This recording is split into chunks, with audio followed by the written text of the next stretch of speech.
السلام علیکم ناظرین، ہمارے چینل بنت ہوا میں خوش آمدید۔ سب سے پہلے آپ سے گزارش ہے کہ ہمارے چینل کو سبسکرائب کر لیں۔ آئیں اب ویڈیو شروع کرتے ہیں۔ ولادت باسعادت اور حیات طیبہ کے 40 سال۔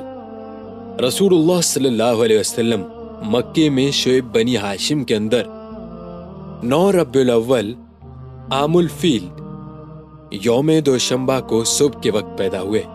اس وقت نوشیروہ کی تخت نشینی کا 40واں سال تھا۔ ابن سعد کی روایت ہے کہ رسول اللہ صلی اللہ علیہ وسلم کی والدہ نے فرمایا، جب آپ کی ولادت ہوئی تو میرے جسم سے ایک نور نکلا جس سے ملک شام کے محل روشن ہو گئے۔ بعض روایتوں میں بتایا گیا ہے کہ ولادت کے وقت بعض واقعات نبوت کے پیش خیمے کے طور پر ظہور پذیر ہوئے، یعنی ایوان کسرا کے 14 کنگورے گر گئے، مجوس کا آتش کدہ ٹھنڈا ہو گیا، بحیرہ سادہ خشک ہو گیا اور اس کے گرجے منہدم ہو گئے۔ یہ بیہقی کی روایت ہے، لیکن محمد غزالی نے اس کو درست تسلیم نہیں کیا ہے۔ ولادت کے بعد آپ کی والدہ نے عبد المطلب کے پاس پوتے کی خوشخبری بھجوائی۔ وہ شاداں فرحاں تشریف لائے اور آپ صلی اللہ علیہ وسلم کو خانہ کعبہ میں لے جا کر اللہ تعالیٰ سے دعا کی، اس کا شکر ادا کیا اور آپ کا نام محمد تجویز کیا۔ یہ نام عرب میں معروف نہ تھا۔ پھر عرب دستور کے مطابق 7ویں دن ختنہ کیا۔ آپ کو آپ کی والدہ کے بعد سب سے پہلے ابو لہب کی لونڈی سویبہ نے دودھ پلایا۔ اس وقت اس کی گود میں جو بچہ تھا اس کا نام مسروح تھا۔ سویبہ نے آپ صلی اللہ علیہ وسلم سے پہلے حضرت حمزہ بن عبد المطلب کو اور آپ صلی اللہ علیہ وسلم کے بعد ابو سلمہ رضی اللہ عنہ بن عبد الاسد مخزومی کو بھی دودھ پلایا تھا۔ عرب کے شہری باشندوں کا دستور تھا کہ وہ اپنے بچوں کو شہری امراض سے دور رکھنے کے لیے دودھ پلانے والی بدوی عورتوں کے حوالے کر دیا کرتے تھے تاکہ ان کے جسم طاقتور اور اعصاب مضبوط ہوں اور اپنے گہوارہ ہی سے خالص اور ٹھوس عربی زبان سیکھ لیں۔ اس دستور کے مطابق عبد المطلب نے دودھ پلانے والی دایا تلاش کی اور نبی صلی اللہ علیہ وسلم کو حضرت حلیمہ بنت ابی ذؤیب کے حوالے کیا۔ یہ قبیلہ بنی سعد بکر کی ایک خاتون تھی۔ ان کے شوہر کا نام حارث بن عبد العزیٰ اور کنیت ابو قبشہ تھی، اور وہ بھی قبیلہ بنی سعد سے تعلق رکھتے تھے۔ حارث کی اولاد کے نام یہ ہیں جو رضاعت کے تعلق سے رسول اللہ صلی اللہ علیہ وسلم کے بھائی بہن تھے: عبداللہ، انیس، حذافہ یا جزامہ۔ انہی کا لقب شیمہ تھا اور اسی نام سے وہ زیادہ مشہور ہوئے۔ یہ رسول اللہ صلی اللہ علیہ وسلم کو گود کھلایا کرتی تھی۔ ان کے علاوہ ابو سفیان بن حارث بن عبد المطلب جو رسول اللہ کے چچیرے بھائی تھے، وہ بھی حضرت حلیمہ کے واسطے سے آپ کے رضاعی بھائی تھے۔ آپ صلی اللہ علیہ وسلم کے چچا حضرت حمزہ رضی اللہ عنہ بن عبد المطلب بھی دودھ پلانے کے لیے بنو سعد کی ایک عورت کے حوالے کیے گئے تھے۔ اس عورت نے بھی ایک دن جب رسول اللہ صلی اللہ علیہ وسلم حضرت حلیمہ رضی اللہ عنہ کے پاس تھے، آپ کو دودھ پلا دیا۔ اس طرح آپ اور حضرت حمزہ رضی اللہ عنہ دوہرے رضائی بھائی ہو گئے، ایک سویبہ کے تعلق سے اور دوسرے بنو سعد کی اس عورت کے تعلق سے۔ رضاعت کے دوران حضرت حلیمہ رضی اللہ عنہ نے نبی کریم صلی اللہ علیہ وسلم کی برکت کے ایسے مناظر دیکھے کہ سراپا حیرت رہ گئی۔ ابن اسحاق کہتے ہیں کہ حضرت حلیمہ رضی اللہ عنہا بیان کیا کرتی تھیں کہ وہ اپنے شوہر کے ساتھ اپنا ایک چھوٹا سا دودھ پیتا بچہ لے کر بنی سعد کی کچھ عورتوں کے قافلے میں اپنے شہر سے باہر دودھ پینے والے بچوں کی تلاش میں نکلی۔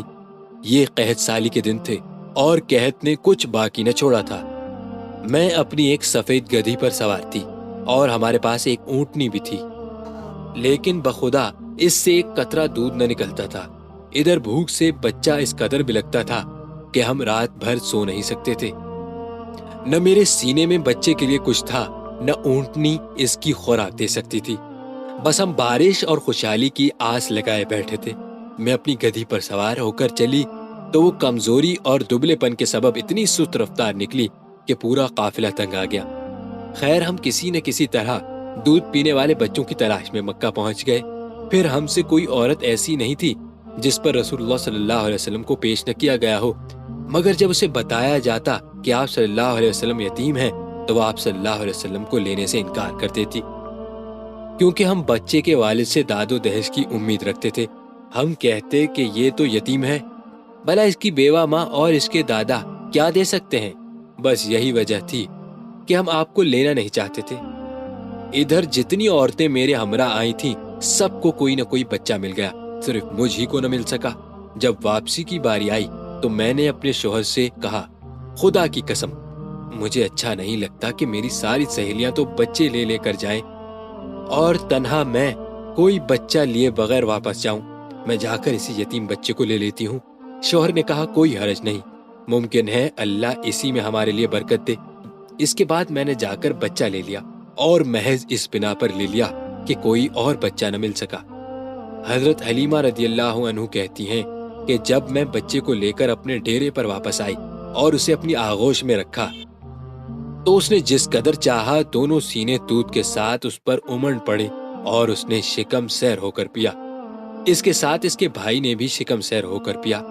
پھر دونوں سو گئے، حالانکہ اس سے پہلے ہم اپنے بچے کے ساتھ سو نہیں سکتے تھے۔ ادھر میرے شوہر اونٹنی دھونے گئے تو دیکھا کہ اس کا تھن دودھ سے لبریز ہے۔